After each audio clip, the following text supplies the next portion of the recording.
রাতের বাসি ভাত বা পানি ভাত ফেলে না দিয়ে এভাবে মজাদার খিচুড়ি রান্না করে নিন, দেখবেন সবাই আঙুল চেটে পুটে খাবে। ট্রাস্ট মি, এতটাই মজা এটা। পানি ভাত বা বাসি ভাত অপচয় না করে এভাবে খিচুড়ি রান্না করে জামাইয়ের লক্ষ লক্ষ টাকা বাঁচিয়ে দিন। আসসালামু আলাইকুম, সবাই কেমন আছেন? আশা করি ভালো আছেন। আলহামদুলিল্লাহ, আমি অনেক বেশি ভালো আছি। আজকের ভিডিওটা আমি সকাল থেকেই শুরু করছি। এই তো সকাল সকাল উঠেই রাতের বাসি ভাত ছিল, তো আম্মু আবদার করে বসলো যে আজকে খিচুড়ি রান্না কর। আর আমাদের ঘরে মাসে একদিন হলো এই খিচুড়িটা রান্না করা হয়, কারণ এটা সবার এতটাই প্রিয় আর অনেক বেশি মজা হয়, যার কারণে এটা একবার হলো বাসি বা পান্তা ভাত থাকলেই কিন্তু এই খাবারটা আমাদের ঘরে মাস্ট বি রান্না করা হবে। বেশিরভাগ ক্ষেত্রে আর কি হয় আর কি। তো যাই হোক, এই খিচুড়িটা যে একবার খাবে বা এর স্বাদ যে একবার নিবে, ট্রাস্ট মি এর স্বাদ সে কখনোই ভুলবে না আর বারবার খেতে চাইবে, এতটাই মজা হয়। যাই হোক, খিচুড়িটা রান্না করার জন্য কিন্তু আমি ভাতগুলোকে ভালোভাবে ধুয়ে নিয়েছি। দেন এখানে আমি মুগ ডাল আর মুসুর ডাল দিয়ে দিলাম। তো মুগ ডালটাকে আমি তেলে নিয়ে কিছুক্ষণ ভিজিয়ে রাখছিলাম, আধা ঘন্টার মতো ভিজিয়ে রাখছিলাম। তারপর কিন্তু ভালোভাবে ধুয়ে নিলাম, ধুয়ে নিয়ে ভাতের ভিতরে ডালগুলো দিয়ে দিলাম। তারপরে পেঁয়াজ মরিচ দিয়ে দিলাম পরিমাণ মতন। তো আপনার ইচ্ছা মতন দিবেন, আপনাদের মানে যতটুকু প্রয়োজন। হলুদের গুঁড়ো, মরিচের গুঁড়ো আর বাটা মশলা,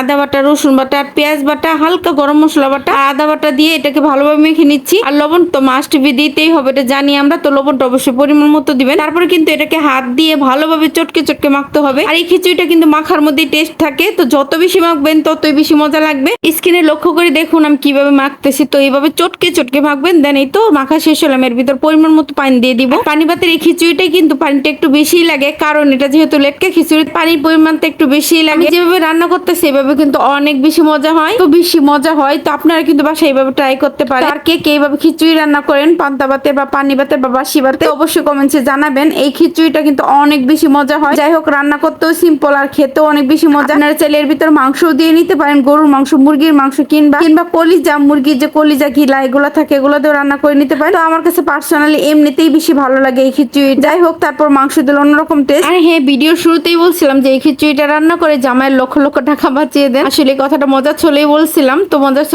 তো এই কথাটা কেউ সিরিয়াসলি নিবেন না, আর সিরিয়াসলি নিলেও কোনো সমস্যা নাই। আর হ্যাঁ, আমাদের কিন্তু যে কোনো কিছু অপচয় করা ঠিক না, আল্লাহ অপচয়কারীকে পছন্দ করেন। সেই ক্ষেত্রে কিন্তু আপনি জামাইয়ের লক্ষ লক্ষ টাকা বাঁচাতেই পারেন, যেহেতু আল্লাহ অপচয়কারীকে পছন্দ করেন। অপচয় না করে সেই জিনিসটা খেলে আপনার উপর আল্লাহ রহমত বরকত করবে, যার কারণে আপনার জামাইয়ের লক্ষ লক্ষ টাকা হতে পারে। তো যাই হোক, আল্লাহর রহমতে কিন্তু ফকির কুটিপতি হয়ে যাবে, কুটিপতি ফকির হয়ে যায়। যাই হোক, কথা বলতে বলতে কিন্তু আমি খিচুড়িটা ঘুটে নিয়েছি ঘুটনি দিয়ে। তো দেখুন, অবশ্যই স্ক্রিনে দেখতে পাচ্ছেন আমি খিচুড়িটা ঘুটে নিয়েছি। দেন এই তো এখন বাগা দিয়ে নিচ্ছি। বাগারের জন্য একটা কড়াই সামান্য তেল দিয়ে নিয়েছি, আমি সরিষার তেলটাই দিয়ে নিয়েছি। আর খিচুড়িটাও কিন্তু আমি সরিষার তেলে রান্না করে নিচ্ছি। তো কড়াইয়ের ভিতরে এখন আমি ফোড়ন দিয়ে দিলাম পাঁচ। আর হ্যাঁ, এই ভিডিওটা কিন্তু বেশ কিছুদিন আগের, তো সময়ের অভাবে আর শেয়ার দেওয়া হচ্ছিল না, তাই আজকে শেয়ার করে দিলাম। ভিডিওটি কেমন হলো অবশ্যই কমেন্টসে জানাবেন। খিচুড়িটা অলমোস্ট হয়ে গেছে, তো এখন খেয়ে নিবো। আজকের মতো ভিডিওটি এখানে শেষ করছি। আল্লাহ হাফেজ, টাটা।